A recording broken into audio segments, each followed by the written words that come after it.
Power corrupts. Absolute power corrupts absolutely. But what happens when that power is cloaked in divine authority, wielded by those claiming to speak for God Himself? Throughout history, the papal throne has been occupied by saints and scholars, visionaries and reformers. But today, we're pulling back the curtain on the shocking truth that many Catholic historians would prefer remained hidden in the shadows of time. The Vatican archives. Those vast collections of documents spanning millennia contain records of papal reign so scandalous, so utterly shocking, that for centuries the Church has worked to minimize their visibility. Some files remain sealed even today. If you've ever wondered about the Church's darkest chapters, this video will reveal truths that will shake the foundations of what you thought you knew about papal history. From a pope who put his predecessor's rotting corpse on trial, to one who turned the Vatican into a brothel, from sadistic torture to outright murder, these aren't tales from anti-Catholic propaganda. These are documented historical realities that the Church has had to confront throughout its 2,000-year journey. In the next 20 minutes, you'll discover a teenage pope whose debauchery would make modern celebrities blush, the pontiff who literally sold the papacy to fund his wedding, a pope so cruel he drove nails into the skulls of cardinals who opposed him, the dark truth behind the scandal that triggered the Protestant Reformation, and the most macabre papal act in history, a grotesque spectacle involving a decomposing papal corpse. Before we delve in deeper, please take 5 seconds to like this video and subscribe to our channel to stay updated on similar videos. Thank you for liking and subscribing. Back to our discussion. Have you ever wondered how men tasked with representing Christ could fall so far from His teachings? How did the faithful reconcile their belief when the Vicar of Christ Himself lived like the devil incarnate? The story of these 8 popes doesn't disprove the divine nature of the Church. Quite the opposite. It demonstrates something remarkable, that an institution established by Christ could survive even these dark chapters and continue its mission. That despite human corruption at the highest levels, faith persevered. Now, let's travel back in time to meet 8 men who wore the papal tiara and brought scandal, shame, and darkness to the chair of St. Peter. To understand these papal scandals, we must first grasp the extraordinary power popes wielded throughout history. From the fall of Rome through the Middle Ages, popes weren't merely spiritual leaders. They were kingmakers, military commanders, and rulers of vast territories. Their word could launch crusades, crown emperors, or condemn souls to eternal damnation. The papal office combined religious authority with political might in a way unimaginable today. A pope could excommunicate kings, placing entire kingdoms under interdict, cutting off all sacraments to pressure rulers into submission. The papal states encompassed much of central Italy, with armies, courts, and treasuries at papal disposal. It's crucial to distinguish between the office and its occupants. Catholic theology maintains that papal infallibility applies only to specific doctrinal declarations, not personal conduct. These scandalous popes represent historical aberrations, not the norm of papal history. Why focus on these dark chapters? Because acknowledging this history strengthens, not weakens, our understanding of faith. A church that survived these crises demonstrates divine protection beyond human failings. These stories challenge us to confront difficult questions. How do we reconcile our faith with historical reality? Can corrupt vessels still transmit divine truth? What lessons can modern believers learn from these failures? As we count down these 8 notorious pontificates, remember that for every corrupt pope, dozens served with humility and holiness. The Church endured not because of these men, but despite them. Let's begin our countdown with number 8, a pope whose death caused citywide celebration. Pope number 8, Paul IV, the Ruthless Inquisitor, 1555 to 1559. The date was August 18, 1559. As news spread through Rome that Pope Paul IV had drawn his final breath, the Eternal City erupted not in mourning, but jubilation. Citizens poured into streets, smashing the Pope's statues and releasing prisoners from the Inquisition's dungeons. They stormed the headquarters of the Holy Office, setting fire to its archives. The marble head of Paul's statue was dragged through Rome's mud before being thrown into the Tiber River. Never had Romans so openly celebrated a pontiff's death. Born Gian Pietro Carafa to Neapolitan nobility, Paul IV ascended the papal throne at age 79 after decades as a zealous reformer. Initially hailed as a champion against church corruption, his reign quickly revealed a dark fanaticism that would define his papacy. His most notorious act came just 2 months after his election. The papal bull Cum Nimis Absurdum forced Jews into ghettos for the first time. Rome's Jewish community, which had existed since before Christianity, was confined to a walled district that flooded annually from the Tiber. They were forbidden from owning property, practicing medicine on Christians, or working most professions. Paul decreed Jews must wear yellow hats to mark their identity, an eerie precursor to badges enforced centuries later. Synagogues were destroyed, sacred texts burned, and a policy of forced sermons instituted where Jews were compelled to hear conversion preaching. As Grand Inquisitor before becoming Pope, Paul expanded the Roman Inquisition's reach, personally attending torture sessions of suspected heretics. Under his authority, even owning prohibited books meant imprisonment. His paranoia targeted any perceived enemies, political or religious. His legacy? The institutionalization of anti-Semitism within church structures that would persist for centuries, and a papacy remembered for cruelty rather than compassion. Have you ever pondered what it would feel like living in constant fear of persecution simply for your faith? The very experience Paul inflicted on thousands while representing a church founded by a persecuted Jew? Pope number 7, Urban VI, the Sadist Pope, 1378 to 1389. The screams echoed through the papal castle at Nocera. Inside, cardinals writhed in agony as torturers twisted ropes tighter around their heads. Some had nails driven into their bodies. Others were lowered headfirst into lime pits. Their crime? Questioning the Pope's mental stability. Welcome to the reign of Urban VI, perhaps history's most sadistic pope. Born Bartolomeo Prignano in Naples, Urban was elected in 1378 during a period of extraordinary tension. The papal court had recently returned to Rome after the Avignon captivity 70 years when popes resided in France under French control. The conclave that elected Urban feared Roman mobs demanding an Italian pope.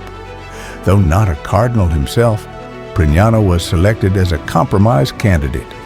Initially, the cardinals hoped this church administrator would prove manageable. They catastrophically misjudged their man. Within days of his coronation, Urban revealed a volatile personality marked by explosive rage and cruel impulses. During his first sermon, he thundered that French cardinals were corrupt, threatening to appoint enough Italian cardinals to overwhelm them. At a dinner, he publicly accused church leaders of gluttony and simony. When several cardinals declared his election invalid due to mob pressure and elected an antipope, the Western Schism began a 39-year period with competing papal claimants that tore Christendom apart. As pressures mounted, Urban's paranoia intensified. He tortured cardinals suspected of plotting against him, forced them to confess while being tormented, then executed several. Others were tied in sacks and thrown into the sea. Urban's end proved as disturbing as his reign. Historical accounts suggest he died after smashing his own head against a wall during a fit of rage, a bizarre conclusion to one of the Church's most disturbing papacies. How does unchecked power transform even religious leaders? Urban's case reveals how authority without accountability can corrupt even those tasked with representing Christ. We've now uncovered two popes whose reigns stand among Catholicism's darkest chapters. One who persecuted the vulnerable, another who tortured his own cardinals. But our journey through papal infamy has only begun. The 6 remaining pontiffs committed acts even more shocking than what you've heard so far. Before we continue, I'm curious, which of these first 2 papal scandals surprised you most? Paul IV's persecution of Jews, or Urban VI's torture of cardinals? Comment below with your thoughts. I read every comment and love engaging with this community. If you're finding value in uncovering these hidden chapters of church history, please hit that like button and subscribe. We explore fascinating aspects of Catholic history weekly, both inspiring and challenging, that most channels won't touch. Now, prepare yourself for our next revelation. A pope whose luxurious lifestyle and financial schemes literally split Christianity in half. Pope number 6, Leo X, the Indulgent Scandal, 1513 to 1521. God has given us the papacy. Let us enjoy it. These words, attributed to Pope Leo X upon his election, perfectly capture the mindset that would trigger Christianity's greatest fracture. While historians debate whether Leo actually spoke this phrase, his actions left little doubt about his priorities. Born Giovanni de' Medici, second son of Lorenzo the Magnificent, Leo was groomed for church leadership from childhood. Made a cardinal at just 13 years old, he ascended to the papacy at 37, bringing Renaissance splendor and Medici extravagance to the Vatican. Leo transformed the papal court into Europe's most lavish cultural center. He patronized Raphael and Michelangelo, rebuilt St. Peter's Basilica, and hosted elaborate banquets featuring peacock tongues and gold-dusted delicacies. His personal menagerie included a beloved white elephant named Hanno. This magnificence came at astronomical cost. Leo reportedly spent the enormous fortune left by his predecessor within a year. His solution? Aggressive expansion of indulgent sales. Indulgences, remissions of temporal punishment for sins, had existed for centuries. But under Leo, they evolved into something resembling spiritual merchandise. Johann Tetzel, a Dominican friar selling indulgences to fund St. Peter's construction, coined the slogan, "As soon as the coin in the coffer rings, the soul from purgatory springs." This commercialization of salvation outraged a German Augustinian monk named Martin Luther. His protest against this practice, beginning with his 95 Theses in 1517, ignited the Protestant Reformation, fracturing Western Christianity permanently. Leo, initially dismissing Luther as some drunken German who will amend his ways when sober, failed to recognize the legitimate concerns fueling the reformer's criticisms. By the time he excommunicated Luther in 1521, the movement had grown beyond containment. Leo died unexpectedly at 46, leaving the church fractured and its treasury depleted. His legacy raises a profound question. What would Jesus, who drove merchants from the temple, have thought about selling salvation to fund architectural glory? Pope number 5, Alexander VI, the Borgia Pope, 1492 to 1503, October 30th, 1501. the Vatican's Apostolic Palace. Pope Alexander VI presides over a banquet that would become infamous as the Banquet of Chestnuts. According to contemporary accounts, 50 prostitutes danced naked for the assembled guests, including the Pope, his son Cesare, and numerous clergy. Chestnuts are scattered across the floor, which the women must pick up while crawling naked. Sexual contests follow, with servants keeping score and prizes awarded for the most virile performers. This event, while disputed by some historians, epitomizes the reputation of Rodrigo Borgia, the Spanish cardinal who became Alexander VI through what many considered the most corrupt papal election in history. Born near Valencia, Spain, Rodrigo benefited enormously from having his uncle become Pope Calixtus III, who appointed him cardinal at age 25. For decades, Rodrigo accumulated wealth and positions while fathering at least 7 children by various mistresses. When he sought the papacy in 1492, he strategically bribed the College of Cardinals. One contemporary wrote that Rodrigo sent 4 mule loads of silver to Cardinal Sforza alone. Upon winning the election, he exclaimed, "I am Pope, I am Pope." Alexander openly acknowledged his children, installing them in positions of power. His son Cesare became a cardinal at 18, despite not being a priest, and later abandoned the clergy to become a ruthless military commander who inspired Machiavelli's The Prince. His daughter Lucrezia became notorious for political marriages and rumors of incest and poisoning. The Borgia family name became synonymous with treachery and murder. Alexander's enemies frequently died mysteriously. Cardinal Orsini perished after dining with the Pope, his property immediately seized.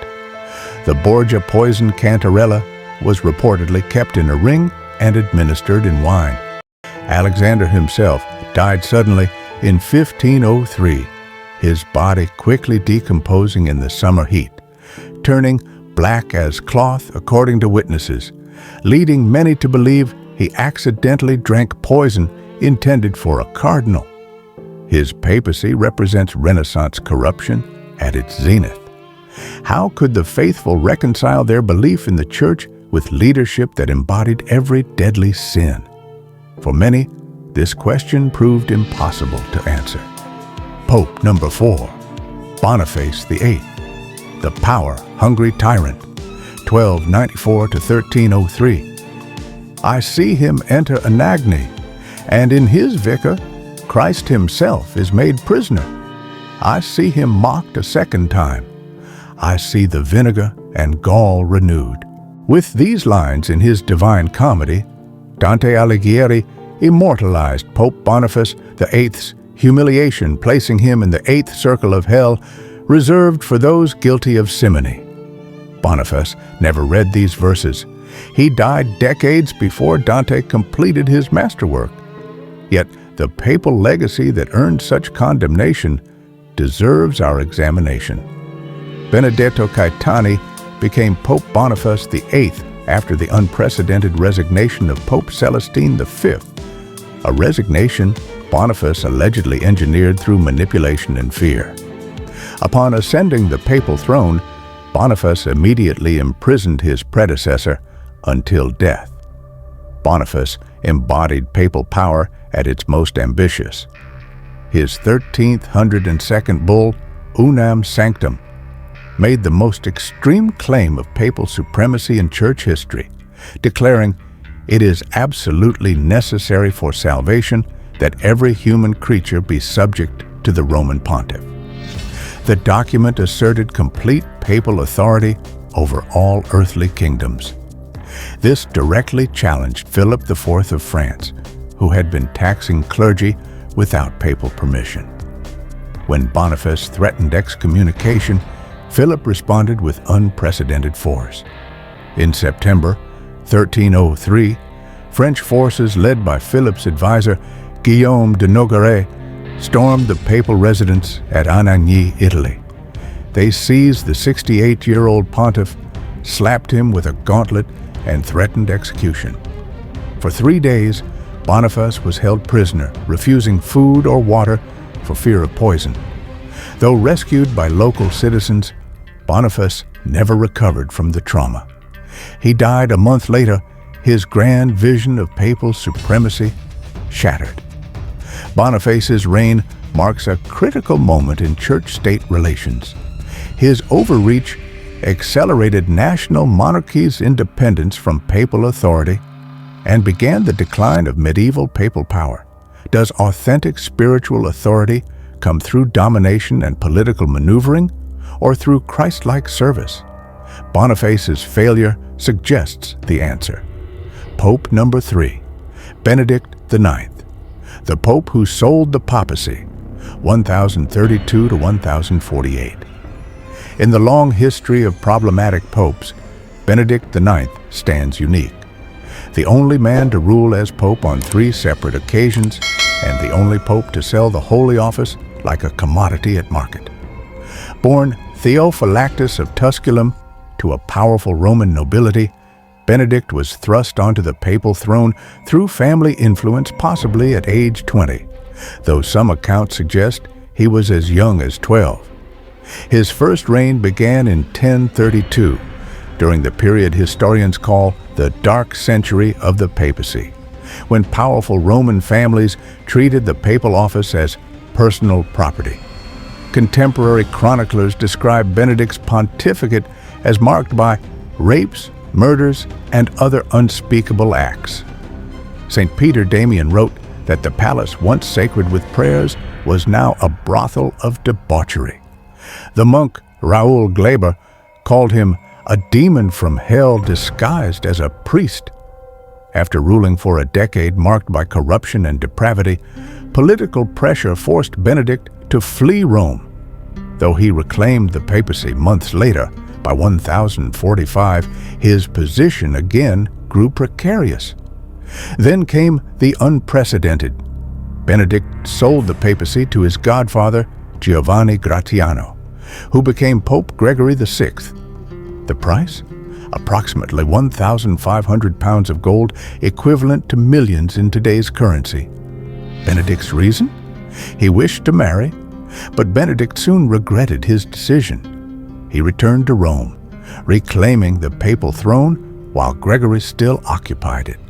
With another pope previously appointed during Benedict's absence, Rome faced the scandal of 3 simultaneous popes.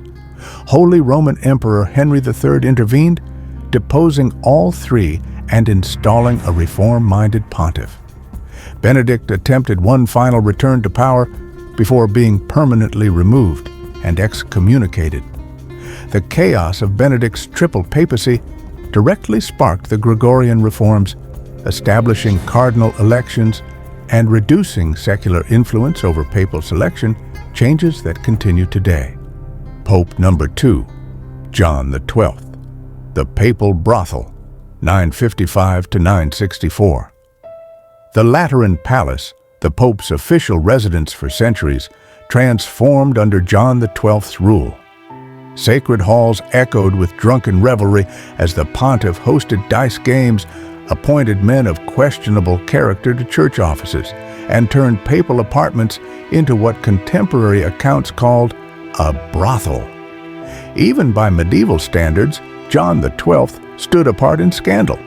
Born Octavian, son of Alberic VI of Spoleto, he inherited control of Rome at 16. Deciding to combine temporal and spiritual power, he installed himself as pope, taking the name John XII in 955, the first pope to change his name upon election. At approximately 18 years old, John became history's youngest non-disputed pope. What followed was a pontificate that contemporary chroniclers struggled to describe without blushing. Church officials later documented accusations against John during a synod, converting the Lateran Palace into a whorehouse, ordaining a deacon in a stable, castrating a cardinal, drinking toasts to pagan Roman gods, invoking demons during dice games, and committing incest with his nieces. Bishop Liutprand of Cremona wrote that women pilgrims were advised not to enter St. John Lateran Basilica, as the Pope viewed holy sites as opportunities for seduction. When Holy Roman Emperor Otto I responded to pleas from Romans and clergy to intervene, John initially welcomed him, crowning Otto emperor. But when Otto's protection restricted John's behavior, the Pope betrayed him, conspiring with Otto's enemies. Otto convened a synod that deposed John, who fled with the papal treasury. When Otto departed Rome, John returned, mutilating his papal replacement by cutting off his right hand, nose, and tongue. John's end matched his scandalous life. According to historical accounts, he died at age 27. Some sources claim he suffered a stroke while in bed with a married woman. Others suggest he was beaten to death by the woman's jealous husband. What does it say about our faith that it endured even this, perhaps the most morally corrupt individual, to wear the papal tiara? That the Church survived suggests an enduring truth beyond human failings. Pope number 1, Stephen VI, the Cadaver Synod, 896 to 897, January 897. The Basilica of St. John Lateran, a trial unlike any before or since, unfolds before horrified onlookers. The defendant, Pope Formosus, had been dead for months, yet there he sat, propped upright on a throne, dressed in papal vestments. His rotting corpse, exhumed from its grave, served as the centerpiece in what history remembers as the Cadaver Synod, the most grotesque spectacle ever conducted by a pope. Presiding over this macabre court, Pope Stephen VI, whose hatred for his predecessor led to this unprecedented posthumous trial. The political background involved complex Italian power struggles. Formosus had crowned Arnulf of Carinthia as Holy Roman Emperor, angering the rival Spoleto faction that later elevated Stephen to the papacy. Stephen, seeking to invalidate Formosus's acts, conceived a plan shocking even by 9th century standards. Formosus's corpse, 7 months dead, was exhumed, dressed in papal regalia, and placed on trial. A trembling deacon stood behind the decomposing body, answering charges on behalf of the deceased pope. The accusations ranged from perjury to exercising the functions of a bishop while actually a layman. As expected, the dead pope was found guilty.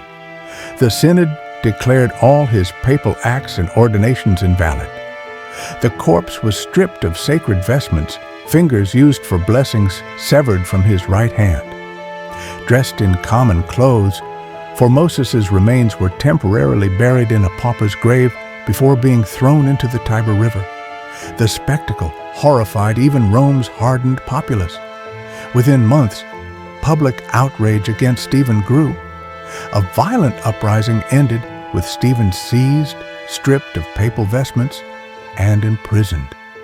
While awaiting trial, he was strangled in his cell, a brutal end to a brutal papacy. Later, popes annulled the Cadaver Synod's verdict. Fishermen recovered Formosus's body from the Tiber, and he received proper burial. The incident represents perhaps the lowest moment in papal history, a vengeful desecration revealing how far the papacy had fallen from its spiritual mission. Would you have remained faithful after witnessing such madness? How could anyone reconcile this behavior with the church Christ founded? We've journeyed through centuries of papal scandal, from the macabre Cadaver Synod to the debauchery of John XII, from Benedict's sale of the papacy to Alexander's corruption. These 8 men represent the darkest shadows in the long history of the chair of Peter. Yet paradoxically, these troubling chapters offer profound evidence for not against the divine nature of the church. Consider this: any merely human institution with leaders this corrupt would have collapsed centuries ago. Political dynasties, empires, and governments have fallen for far less. Yet the Catholic Church endured through these dark periods, continuing its mission despite these profound failures at its highest level. For every Alexander VI or John XII, the Church produced dozens of holy popes who led with authentic spiritual vision figures like Gregory the Great, Leo the Great, and John Paul II. The contrast between corrupt and virtuous popes highlights an essential truth. The Church transcends its all-too-human leadership. These scandalous chapters also remind us that divine grace works through imperfect vessels. The sacraments administered by even the most corrupt popes remained valid. Spiritual truths they proclaimed remained true not because of their personal holiness, but because of Christ's promises to His Church. The Catholic faith has never claimed its leaders would be without sin, only that the gates of hell would not prevail against the Church itself.